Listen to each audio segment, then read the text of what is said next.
Sir కొన్ని రాష్ట్రాల వాళ్ళకి ఏలినాటి శని అని, అర్ధాష్టమ శని అని, అష్టమ శని అని. సో అవి అంటారు. శని ప్రభావం ఉందంటున్నారు. అవును. వాళ్ళు ఏం చేస్తే ఆ ప్రభావాన్ని ఎక్కువగా ఉండకుండా ఉంటుంది సార్? ఇప్పుడు వాళ్ళు కొందరు కొన్ని రాష్ట్రాల వాళ్ళు అబ్రాడ్ వెళ్ళడానికి ప్లాన్ చేసుకుంటారు. నూతనంగా గృహ నిర్మాణం గాని, వ్యాపారం చేయడానికి వాళ్ళు ప్లానింగ్ లో ఉంటారు. కానీ కొన్ని రాష్ట్రాల వాళ్ళకి ఇప్పుడు ప్ర అష్టమ శని, అర్ధాష్టమ శని నడుస్తుంది. అవును. వాళ్ళు ఏం చేస్తే ఆ ప్రభావం తక్కువ ఉంటుంది సార్? అంటే మెయిన్ గా నేను ఒక విషయం చెప్తానండి. విదేశాలలో చదువుకున్నటువంటి పిల్లలు, విదేశాలలో ఉద్యోగాలు చేస్తున్నటువంటి వాళ్ళు ఎవరైనా ఏలినాటి శని, అర్ధాష్టమ శని, అష్టమ శనితో ఇబ్బంది పడుతున్నటువంటి వారు విదేశాలలో అవకాశం ఉండదు, గుర్తుపెట్టుకో. ఒకవేళ ఇక్కడ స్టాంపు పడి అక్కడికి వెళ్ళినా అక్కడ నిరుపయోగంగానే ఉంటారు. ఇప్పుడు ఏలినాటి శని స్టార్ట్ కాకముందు వాళ్ళు అబ్రాడ్ వెళ్ళారు. అక్కడ వాళ్ళకి ఏలినాటి శని స్టార్ట్ అవుతుంది. అక్కడ ఉండి ఉండి ఉద్యోగం లే ఆఫ్ అయిపోతుంది, ఆగిపోతుంది. మళ్ళీ ఇంటికి తిరిగి రావాలని వాళ్ళు ఇంటికి వచ్చేస్తారు. అంటే మెయిన్ గా ఏంటంటే ఇప్పుడు అర్ధాష్టమ శని ఎవరికి నడుస్తుందంటే ధనుసు రాశి వారికి. ఓకే. అష్టమ శని ఎవరికి నడుస్తుందంటే సింహరాశి వారికి. ఏలినాటి శని ఎవరికి నడుస్తుందంటే కుంభరాశి, మీన, మేష, ఈ 3 రాశులు. ఓకే. ఈ 5 రాశులు విదేశాలలో కనుక ఉన్నట్టయితే వాళ్ళకి అన్ని నష్టాలు జరిగే అవకాశాలు ఎక్కువగా ఉంటాయి.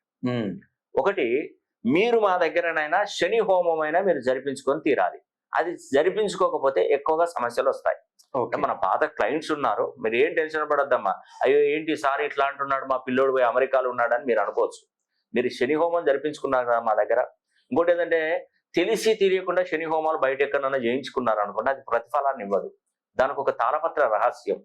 దాన్ని చతుర్ముఖ దిగ్బంధనంతో ఒక నల్ల వస్త్రాన్ని తీసుకొని తెల్ల ఆవాలు, నల్ల నువ్వులు, ఒక అఖండ దీపాన్ని మినిమం 21 రోజులు కాపాడిన తర్వాత దాంట్లో నుండి మనం ఈ శని హోమం జరిపించడానికి ప్రయత్నిస్తాం. ఇది చాలా టైం తీసుకొని సెట్ చేస్తాం. మేము ఎక్కడో వెళ్ళామండి, అక్కడ శని పూజలు జరిపించుకున్నామండి, శని శంగనాపూర్ వెళ్ళామని అంటే కుదరదు. దానికి ప్రత్యేకంగా ఎలా పూజ చేస్తే మీకు శని ప్రభావం మొత్తం పూర్తిగా తొలుగుతుందంటే అదే విధంగా నేను శని హోమం చేపిస్తాను. ఓకే.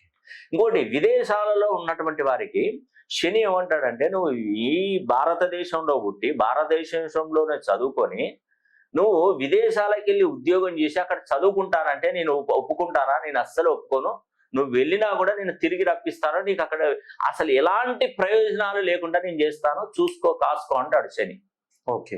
అందుకే అర్ధాష్టమ శని, అష్టమ శని, కంటక శని ఇవన్నీ ఉంటాయి. కాబట్టి ఈ శని ప్రభావం నుండి తగ్గించాలంటే ఖచ్చితంగా ఒక్కసారి మీ జాతక కుండలిని నేను పరిశీలన చేయాలి. చేసి దాంట్లో ఉన్నటువంటి గ్రహ స్థితిగతులు, సపోర్ట్ ఏ గ్రహాలకు ఎక్కువగా ఉంది, ఏ సపోర్ట్ ఏ గ్రహాలకు తక్కువగా ఉంది, మీ పేరులో ఉన్నటువంటి సంఖ్యాబలం ఎలా ఉంది,